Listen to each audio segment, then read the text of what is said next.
Welcome to Sarath Chandra APSC groups channel. ఈ వీడియోలో మనం July part 2 Andhra Pradesh current affairs అంశాలను చూద్దాం. అంటే ఈ వీడియోలో మనం పోయినసారి వీడియోలో లాగా కేవలం ఆంధ్రప్రదేశ్లో జరిగిన కరెంట్ అఫైర్స్ చూద్దాం. First one, who among the following will head panel appointed by Andhra Pradesh government to Boost revenue in post pandemic period.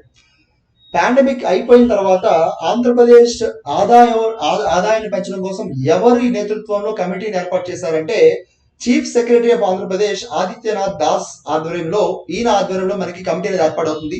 ఈ కమిటీ త్వరలో మనకి ఆదాయాన్ని ఎలా పెంచాలి, ఎలాంటి వనరులు యూజ్ చేసుకోవాలి, ఉన్న అవకాశాలను ఎలా ఉపయోగించుకోవాలి దానిపైన పూర్తిగా రిపోర్ట్ ఇస్తుంది. ఈ రిపోర్ట్ మనకి గ్రూప్ 1 మెయిన్స్ లో కూడా ఉపయోగపడుతుంది కాబట్టి రిపోర్ట్ వచ్చిన వెంటనే మనం దీనిపై సపరేట్ వీడియో కూడా చేద్దాం. Question number 2, Sirisha Bandla astronaut from dash recently went to space. Sirisha Bandla ఆవిడ మనకి భారతదేశం నుంచి 3వ మహిళ కింద కల్పనా చావ్లా, సునీత విలియమ్స్ తర్వాత శిరీష బండ్లా గారు రికార్డులో ఎక్కారు. అయితే ఏ స్పేస్ ఏజెన్సీ నుంచి వెళ్ళారు అనే క్వశ్చన్ ఇచ్చారు. సో స్పేస్ ఎక్స్ కాదండి, స్పేస్ ఎక్స్ అనేది మనకి ఇలాన్ మస్క్, స్పేస్ ఎక్స్ అయితే ఇలాన్ మస్క్ అంటే అది కాదు. సో స్పేస్ ఎక్స్ కాదండి, it is Elon Musk the, which is highly motivational person right as of now. So Virgin Galactic, this is the correct answer అండి. Virgin Galactic దీని యొక్క founders Richard Branson and Burt Rutan. Okay, so ఈ యొక్క space agency ద్వారా మనకి వెళ్ళారు ఆవిడ. Then Blue Origin అనేది అమెజాన్ ఫౌండర్ అయిన జెఫ్ బిజోస్ ఆధ్వర్యంలో ఉందండి. సో ఇది కూడా ఆన్సర్ కాదు. ఇస్రో ఈజ్ ఇండియాస్ వన్ అండి. సో 1960s లో మనకి ఇన్స్కోస్పార్ గా మనకి Indian committee for space research గా స్టార్ట్ అయ్యి మనకి 1969 లో ఇండియన్ స్పేస్ రీసెర్చ్ ఆర్గనైజేషన్ గా మారిందనమాట. దీని యొక్క చైర్పర్సన్ ప్రస్తుతానికి కే శివన్. ఓకే, సో ఇది గుర్తుపెట్టుకోవాలి. ఇది డిపార్ట్మెంట్ ఆఫ్ స్పేస్ ఆధ్వర్యంలో పనిచేస్తుంది. డిపార్ట్మెంట్ ఆఫ్ స్పేస్ కి హెడ్ ఎవరు అంటే prime minister of India. Okay, so with this we completed second question. Question number 3, which are the following river is called as sorrow of Nandyala. Okay, ఇది కొంచెం interesting question అండి. ఎందుకంటే recent గా మనకి మన సీఎం జగన్మోహన్ రెడ్డి గారు కడపలో కొన్ని ప్రాజెక్ట్స్ ని ఇనాగ్రేట్ చేశారు. అక్కడ బద్వేల్ నియోజకవర్గంలో వాటర్ ఫెసిలిటీ పెంచడం కోసం కుందూ రివర్ సహాయంతో ఈ తాగునీటి సమస్యలు తీర్చడానికి ఆయన కొన్ని ప్రాజెక్ట్స్ స్టార్ట్ చేశారు. సో ఈ కుందూ రివర్ గురించి తెలిసింది ఏంటంటే మన ఎవరైతే కుందూ నీరు తాగుతారో వాళ్ళకి రేనాటి పౌరుషం ఆటోమేటిక్ గా వచ్చేస్తుంది అనమాట. అంటే మనకి జూనియర్ ఎన్టీఆర్ గారి సినిమా ఉంటుంది, ఆది సినిమాలో ఆయన కూడా నీళ్లు తాగుతారు, ఒక్కసారిగా పౌరుషం వస్తుంది అనమాట. బహుశా ఆయన తాగింది ఈ నది నీళ్ళే అనుకుంటా, ఎందుకంటే ఈ నది నీళ్ళు ఎవరు తాగితే వాళ్ళకి పౌరుషం ఆటోమేటిక్ వచ్చేస్తుందని చెప్పుకుంటూ ఉంటారంట. సో దీని గురించి ఫస్ట్ గా నేను తెలుసుకుంది ఏంటంటే సారో ఆఫ్ నంద్యాల అని కూడా అంటారంట. అంటే దీని యొక్క వరద ఉద్ధృతి అలా ఉంటుందంట. సో కుందూ రివర్ అనేది దేనికి ఉపనది అనే క్వశ్చన్ వస్తే కనుక మీరు ఈజీగా రాయాలి, అది పెన్నా నదికి ఉపనది అనమాట. ఓకే, సో ఈ బద్వేల్ దగ్గర నియోజకవర్గం కానీ మనకు ఇంకొక క్వశ్చన్ వచ్చే అవకాశం ఉంటుంది. అదేంటంటే బ్రహ్మం సాగర్ ప్రాజెక్ట్. ఈ కుందూ నదిని కూడా బ్రహ్మం సాగర్ ప్రాజెక్ట్ దగ్గర తీసుకొచ్చి తాగునీటి అవసరాలు తీద్దాం అనుకుంటున్నారు. అయితే బ్రహ్మం సాగర్ ప్రాజెక్ట్ అనేది మనకి తెలుగు గంగాలో ఒక పార్ట్ అనమాట. తెలుగు గంగా ప్రాజెక్ట్ లో ఒక పార్ట్ అనమాట. అయితే ఈ తెలుగు గంగా ప్రాజెక్ట్ ని 1980లో సీనియర్ ఎన్టీఆర్ గారు ముఖ్యమంత్రిగా ఉన్నప్పుడు మొదలు పెట్టారు. ఈ తెలుగు గంగా ప్రాజెక్ట్ ద్వారా ఆ రోజుల్లో తమిళనాడు ప్రాంతం అదే చెన్నై ప్రాంతంలో నీటి అవసరాలని తీర్చడం కోసం అనుకున్నారు అని ఒక అంబిషన్ తో స్టార్ట్ చేశారండి. సో అక్కడి నుంచి మనకి తెలుగు గంగా ప్రాజెక్ట్ తర్వాత బ్రహ్మం సాగర్ కానీ ఇవన్నీ కనెక్ట్ అయి ఉంటాయి అనమాట.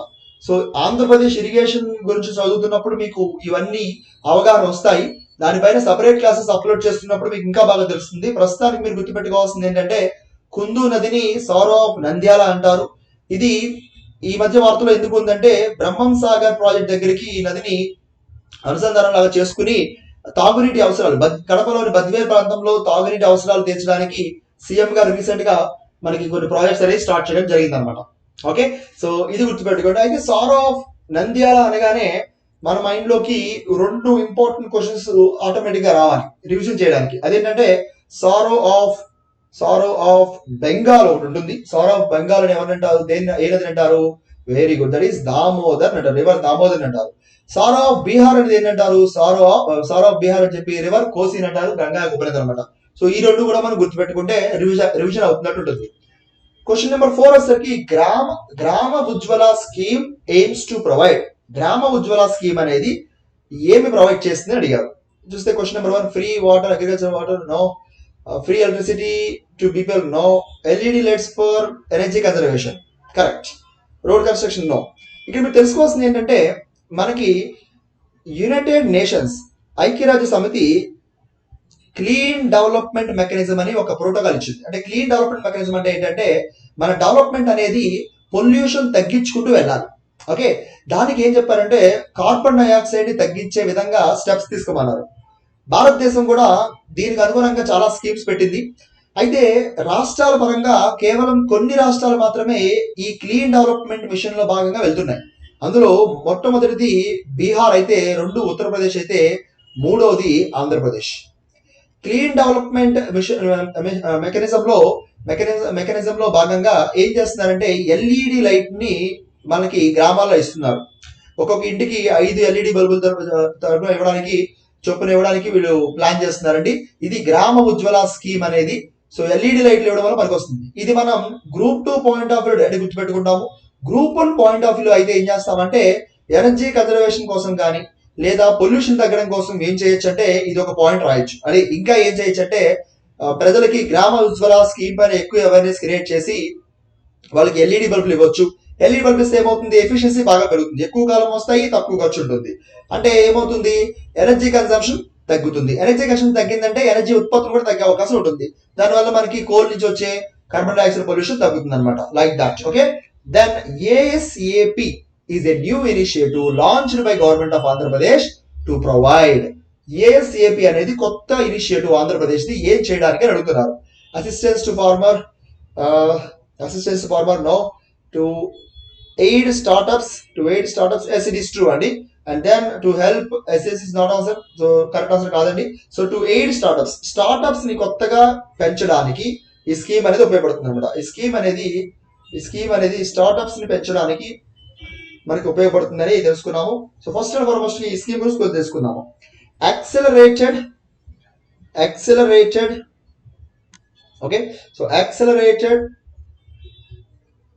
Accelerated startup in Andhra Pradesh. Accelerated startups in Andhra Pradesh. ఈ స్కీమ్ యొక్క ముఖ్య ఉద్దేశం ఏంటంటే, ఇందులో భాగంగా 100 కోట్లు ఫండ్ ఆఫ్ ఫండ్స్ క్రియేట్ చేసి దాని ద్వారా కొత్తగా స్టార్ట్అప్ డెవలప్ చేయడం కోసం ఆంధ్రప్రదేశ్ గవర్నమెంట్ ప్లాన్ చేస్తుంది. ఓకే, ఆంధ్రప్రదేశ్ గవర్నమెంట్ అంబిషన్ ఏంటంటే ఈ స్టార్ట్అప్స్ ఉపయోగించుకుని ఎంఎస్ఎంఈస్ తో పాటుగా advanced technologies like artificial intelligence కానీ ఇంటర్నెట్ ఆఫ్ థింగ్స్ కానీ వీటిపైన కూడా స్టార్ట్అప్స్ పెంచడానికి ట్రై చేస్తుంది అనమాట. మనం ఆల్రెడీ ప్రీవియస్ రికార్డింగ్ చూస్తాము. ఐటీ సెక్టార్ రీసెర్చ్ పార్క్ ని కూడా మనకి వైజాగ్ లో స్టార్ట్ చేస్తున్నారు. అలాగే ఐటీ పాలసీ కూడా వచ్చింది అనమాట, కొత్త ఐటీ పాలసీ. దాన్ని త్వరలో మీకు వీడియో కింద తీసుకొస్తాను. ఐటీ పాలసీలో ఉన్న మెయిన్ హైలైట్స్ ఏంటనేది వీడియో మీకు త్వరగా తీసుకొస్తాను. విత్ ఇన్ సూన్ మీకు వీడియో అప్లోడ్ చేసి పెడతాను అనమాట. సో ఐటీ పాలసీ మీద మీకు అవగాహన వస్తుంది అప్పుడు. Alright, so to aid startup this is the workout. Next question, which of the following is correct regarding Jagananna Pachchathoranam. Okay, so Jagananna Pachchathoranam scheme గులో ఇందులో కరెక్ట్ ఏంటి అని అడుగుతున్నారు. To provide pension for forest dwellers, no. To improve plant sapling, correct అండి. To improve poverty, no. To provide money for conservation of elephants, no. So ఇక్కడ విషయం ఏంటంటే ఈ స్కీమ్ ద్వారా ఏం చేస్తారంటే మనకి దాదాపుగా ఇప్పుడు అంబిషన్ ఏంటంటే, కొత్తగా గవర్నమెంట్ ఇచ్చిన అంబిషన్ ఏంటంటే ఈ స్కీమ్ ఉపయోగించుకుని దాదాపుగా కొన్ని లక్షల మొక్కల్ని నాటాలని, ఆ మొక్కల ద్వారా పర్యావరణంలో కొంచెం మార్పులు తీసుకురావడానికి గవర్నమెంట్ ఆఫ్ ఆంధ్రప్రదేశ్ ప్రయత్నిస్తుంది అనమాట. Okay, so Jagananna Pachcha Thoranam is a scheme launched in this last year. మనకి లాస్ట్ ఇయర్ దీన్ని లాంచ్ చేశారు. మనకి ఆల్మోస్ట్ ఈ స్కీమ్ అనేది కూడా 22 జూలై 2020లో మనకి ఇది ప్రవేశపెట్టారు. సో ఈ సంవత్సరం కూడా మనకి ఈ న్యూస్ ఎందుకు ఉందంటే సంవత్సరం అయిన తర్వాత ఇప్పుడు అంబిషన్ లో 68 లక్షల మొక్కలు నాటడానికి చూస్తున్నారు. అయితే ఇక్కడ అడ్వాంటేజ్ ఉంది, అదేంటంటే ఈ మొక్కలు నాటడం ద్వారా ఒక అడ్వాంటేజ్ ఏంటంటే మనకి పర్యావరణం కాపాడడంతో పాటుగా ఈ స్కీమ్ లో ఒక 400 మొక్కలు చూసుకున్న పర్సన్ కి 2000 ఇవ్వడానికి గవర్నమెంట్ సన్నద్ధం అవుతుంది. అలాగే ఎంజీ నరేగా ద్వారా ఎంప్లాయ్మెంట్ క్రియేట్ చేస్తుంది. దానివల్ల ఏమవుతుంది, ప్రజలకు ఎంప్లాయ్మెంట్ వస్తుంది, అటు కన్జర్వేషన్ అవుతుంది, రెండు పొల్యూషన్ కూడా తగ్గుతుంది. సో అడ్వాంటేజెస్ అనేది కొంచెం మల్టిపుల్ గా ఉంటాయి అనమాట. సో దీన్ని పెద్ద నెగిటివ్ ఏంటంటే ఈ స్కీమ్ లో లాస్ట్ ఇయర్ ప్రవేశపెట్టిన తర్వాత మొక్కలు ఘనంగా మాతారు కానీ దాని యొక్క మెయింటెనెన్స్ మాత్రం సరిగ్గా చేయలేకపోతున్నారు. ఓకే, సో ఈ పాయింట్ ఆఫ్ వ్యూలో మనం గుర్తుపెట్టుకోవాలి జగనన్న పచ్చదోరణం స్కీమ్ గురించి main highlights and some challenges. Which are the following site selected for adopt a heritage program from Andhra Pradesh? So ఏ site ని adopt a heritage scheme కింద ప్రకటించారు అంటే this was that is Gandikota fort అండి. ఇది ఎక్కడ ఉంది, దట్ ఈస్ కడపలో ఉందండి. Very famous one. So adopt a heritage scheme లో వస్తే మనకి ఏంటంటే ఈ స్కీమ్ లో ముఖ్యంగా మనకు వచ్చే బెనిఫిట్ ఏంటంటే పబ్లిక్ ప్రైవేట్ ప్రాపర్టీ ద్వారా కొన్ని ఇంపార్టెంట్ ప్రదేశాలని మనకి ఎంచుకుని అందులో అక్కడ డెవలప్మెంట్ ఎమ్యూనిటీస్ అని డెవలప్ చేస్తారు. సో 2017లో ఈ స్కీమ్ మొదలైందండి. సో 2017లో మొదలైంది. మినిస్ట్రీ ఆఫ్ కల్చర్ వాళ్ళు ఆర్కియలాజికల్ సర్వే ఆఫ్ ఇండియాతో కలిసి ఈ స్కీమ్ ని that is adopt a heritage అనే స్కీమ్ ని చూస్తున్నారు. అందులో ఫెసిలిటీస్ పెంచడం కానీ అక్కడ డిఫరెంట్ ట్రాన్స్పోర్ట్ ఫెసిలిటీస్ పెంచడం కానీ ఇవన్నీ చేస్తూ ఉంటారు. ఓకే, సో ఉదాహరణకి చూస్తే కనుక మనకి ఓఎన్జీసీ వాళ్ళు ఒక ఆరు ఐకానిక్ సైట్స్ ని ఎంచుకున్నారు. అలాగే ఇక్కడ కూడా కొంత ప్రైవేట్ కంపెనీస్ మనకి ఈ యొక్క గండికోట ఫోర్ట్ ని మనకి చూసుకుంటున్నారు అనమాట. సో నెక్స్ట్ థింగ్ ఏంటంటే ఇక్కడ మనం గుర్తుపెట్టుకోవాల్సింది ఈ గండికోట ఫోర్ట్ అనేది మన హిస్టరీలో కూడా కళ్యాణి చాళుక్యాస్ టైంలో కానీ అలాగే మనకి గోల్కొండ సుల్తాన్స్ టైంలో కానీ మనకి చరిత్రలో వస్తుంది. సో దీన్ని ఆ విధంగా కూడా మనం గుర్తుపెట్టుకోవచ్చు. తర్వాత ఇక్కడ ఒక అద్భుతమైన గార్జ్ ఉందండి. దీనికి పెన్నా నది ఒడ్డున ఉంటుంది అనమాట. Okay, so this is answer for this question. Then which of the following city will set up anti-drone technology? Andhra Pradesh లో మొట్టమొదటిసారిగా ఆంధ్రప్రదేశ్ లో ఫస్ట్ సిటీ అండి ఇది, దట్ ఈజ్ తిరుపతి అండి. సో తిరుపతిలో మనకి చూస్తే ఈ మధ్య జమ్మూ అండ్ కాశ్మీర్ లో అటాక్ జరిగిన తర్వాత ఒక డ్రోన్ అనేది 2 వారాల క్రితం తిరుపతిలో అనుమానాస్పదంగా తిరిగింది. సో అందుకనే డిఆర్డిఓ తో కలిసి ఇక్కడ ఒక డిఆర్డిఓ వాళ్ళు రీసెంట్ గా కొల్లార్ కర్ణాటకలో ఈ టెస్ట్ చేశారు. సో యాంటీ డ్రోన్ టెస్ట్ అనమాట. సో డిఆర్డిఓతో కలిసి తిరుపతిలో డెవలప్ చేద్దాం అనుకుంటున్నారు. So anti drone setup technology first పెడుతుంది తిరుపతి, డిఆర్డిఓ సహాయంతో. సో డిఆర్డిఓ అనగానే మనకు గుర్తు రావాలి 1958 లో స్థాపించబడింది అండ్ ఇది మినిస్ట్రీ ఆఫ్ డిఫెన్స్ ఆధ్వర్యంలో ఉంటుందని తెలుసు రావాలి, ఒక అర్థం చేసుకోవాలి, ఇది గుర్తుపెట్టుకోవాలి. Next question number 9. In which of the following city first center for financial literacy is established? ఇది రీసెంట్ గా జరిగిందండి. అమరావతిలో ఆంధ్రప్రదేశ్ ప్రభుత్వం మొట్టమొదటి ఫైనాన్షియల్ లిటరసీ అంటే ఏంటంటే వాళ్ళ అకౌంట్ మెయింటెనెన్స్ కానీ అలాగే అకౌంట్ బ్యాలెన్స్ చెక్ చేసుకోవడం కానీ ఇన్సూరెన్స్ తీసుకోవడం కానీ ఇన్సూరెన్స్ ని క్లెయిమ్ చేసుకోవడం కానీ ఇన్సూరెన్స్ ప్రీమియం టైంకి చెల్లించడం కానీ బ్యాంక్ అకౌంట్ లో మనీ ఎంత ఉంటున్నాయి, ఎలా ఉంటున్నాయి, ఎవరైనా తీసుకున్నారని ఒక అవేర్నెస్ కానీ ఇలా ఆర్థిక వ్యవహారాలకు సంబంధించి నాలెడ్జ్ అని పెంపొందించడం కోసం ట్రై చేస్తున్నారు. మరి భారతదేశంలో అకౌంట్లు అయితే ఓపెన్ అయినాయి కానీ ఈ ఫైనాన్షియల్ లిటరసీ అనేది చాలా తక్కువగా ఉండడం వల్ల చాలా సైబర్ ఫ్రాడ్స్ జరుగుతున్నాయి అనమాట. సో ఇకపైన అవి తగ్గించడం కోసం ఆంధ్రప్రదేశ్ లో వాటిపైన అవగాహన పెంచడం కోసం అమరావతిలో ఇది రీసెంట్ గానే మొదలు పెట్టారండి. సో గుర్తుపెట్టుకోవాలి ఫైనాన్షియల్ లిటరసీ సెంటర్ ఎక్కడ అంటే Amaravati. Next, which of the following are correct sites selected for Adarsh Smarak scheme from Andhra Pradesh? Okay, so ఏ సైట్లని మనకి ఏ ప్రాంతాలని ఆదర్శ్ సమ్రక్ స్కీమ్ కింద ఎంచుకున్నారో అడుగుతున్నారు. ఓకే, సో ఇది మీకు డైరెక్ట్ ఆన్సర్ అండి, అన్ని ఎంచుకున్నారు. All three are correct. అయితే ఈ ఆదర్శ సమర స్కీమ్ గురించి ఒక బేసిక్ నాలెడ్జ్ మనం తెచ్చుకుందాం. ఓకేనా? ఆదర్శ సమర స్కీమ్ అనేది 2014లో గవర్నమెంట్ ఆఫ్ ఇండియా స్టార్ట్ చేసిందండి. మినిస్ట్రీ ఆఫ్ కల్చర్ దీన్ని నిర్వహిస్తుంది. ఇందులో ముఖ్యమైన అంబిషన్ ఏంటంటే మినిస్ట్రీ ఆఫ్ కల్చర్ చేసేది అక్కడ మనకి ఆ ఏరియాస్ లో ఉన్న ఎమ్యూనిటీస్ సదుపాయాలు అనేది పెంచడానికి ట్రై చేస్తారు. అంటే వైఫై సెంటర్స్ కానీ, కాఫెటీరియా కానీ, లేదా కాఫీ తాగడానికి కానీ, లేదా పార్కింగ్ సెంటర్స్ కానీ, లేదా రిసార్ట్స్ కానీ ఇలాంటి పెంచడానికి ట్రై చేస్తుంటారన్నమాట. సో అలా సెలెక్ట్ చేసుకున్న ప్రాంతాలు 3 ఉన్నాయి. ఆ మూడింటి గురించి ఒకసారి మనం బ్రీఫ్ గా చూద్దాం. ఫస్ట్ వన్ వచ్చేసరికి ఏం చెప్పారంటే మనకి నాగార్జున కొండ. ఓకే, సో నాగార్జున కొండ అనేది మహాయాన బుద్ధిజం సంబంధించింది. అలాగే ఇక్కడ మనకి శాతవాహనాల దగ్గర నుంచి అందరి యొక్క సపోర్ట్ ఇక్కడ నాగార్జున కొండకి ఉందన్నమాట. కన్ఫ్యూజ్ అవ్వద్దు, ఎందుకంటే ఒకసారి నేను ఒక ఎస్ఎస్సి ఎగ్జామ్ లో చూసినాను, నాగార్జున కొండ కేవ్స్ ఎక్కడ ఉన్నాయని అడిగారు. అవి బీహార్ లో ఉన్నాయి. ఓకే, బీహార్ లో బార్బరా కేవ్స్ దగ్గరలో ఉంటాయి. సో దానికి దీనికి డిఫరెన్స్ ఏంటంటే నాగార్జున కొండ అని వదిలేస్తే ఓకే, కేవ్స్ అని ఇస్తే కనుక కొంచెం జాగ్రత్త పడాలి, అలర్ట్ గా ఉండండి.